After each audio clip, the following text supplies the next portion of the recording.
Okay, as we alluded to earlier, in the proof of concept for laying out the roads and rivers in a drawing program and then sectionalizing them for printing on self-adhesive paper that would then be applied to the hex grid fabric. This kind of demonstrates how it's hypothetically how it would be done. Each one of these um, sections is a piece of paper, letterhead, letter size.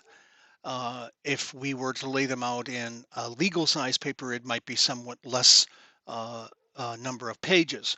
And it might, in fact, certain cases would be easier. But at this moment, we only have letter size self-adhesive paper. And that's what we're going to be doing for this test.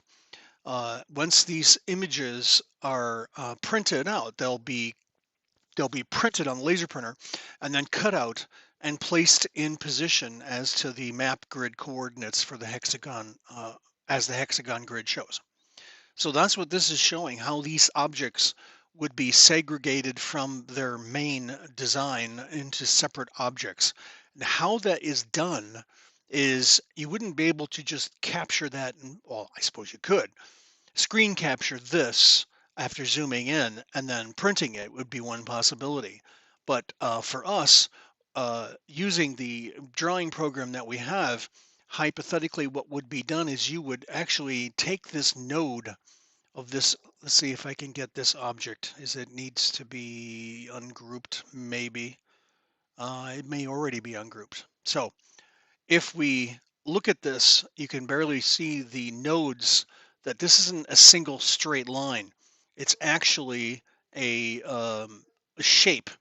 And by selecting the nodes, you can't really see them because of their color. Let's zoom in. You can see the node. Well, it's really hard to see it. It's right here. And by selecting this node, you can then cut it as needed by selecting a portion of the line that you can then designate as being cut. Here's an example of that. By hovering over the line when you're in the line layout program uh, uh, routine, you can designate this to be cut right here by saying add a point. So if we add a point there and then add a point here, and then we know that these 2 points are the portion where it would be cut, we would say break the line there and then break the line here. So we would break it there. And then we would take these two nodes and join them. And they may not be close enough.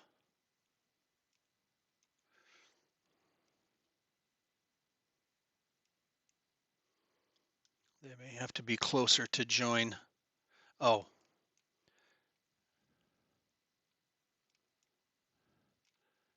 we can move the other two lines away. And now we say join these two lines. Now this becomes the object that we would then put on a piece of paper separately like this. And we would lay this out onto the letter size paper. So that's one chunk. And then if you see this here, these two would then be joined. Let's try that. Um,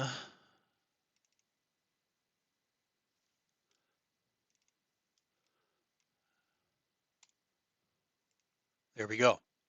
Now all that needs to be done is these two objects would be placed on a piece of paper and printed. So here you can see we need to create another break there. So let's do that. We'll double click to reveal the line segment subroutine. You can see the cursor changes there, add a point. Okay, and then we'll take this line. Oops, we didn't break it yet. Let's break that point. Set this one and break that point. Okay, and then we'll take this object. Whoops. Now we'll take this other object and just simply move it away.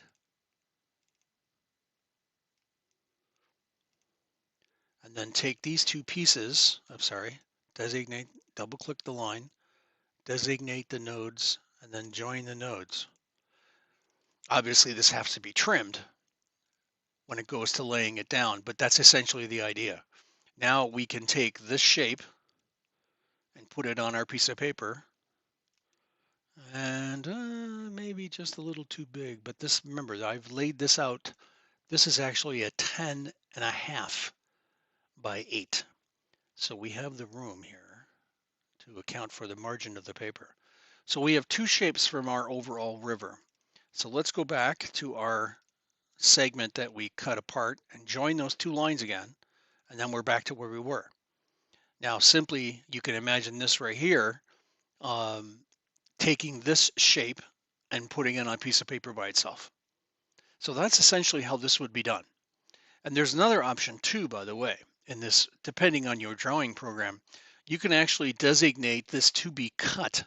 So if I can do this right, sometimes I forget how to do this, but at any rate, here's the concept. Let me thicken the line so you can see it easier. By taking a line, let's even do it even greater.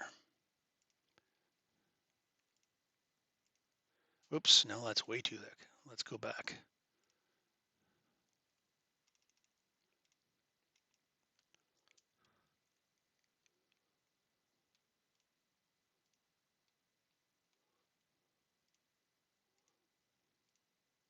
All right, this just shows the idea.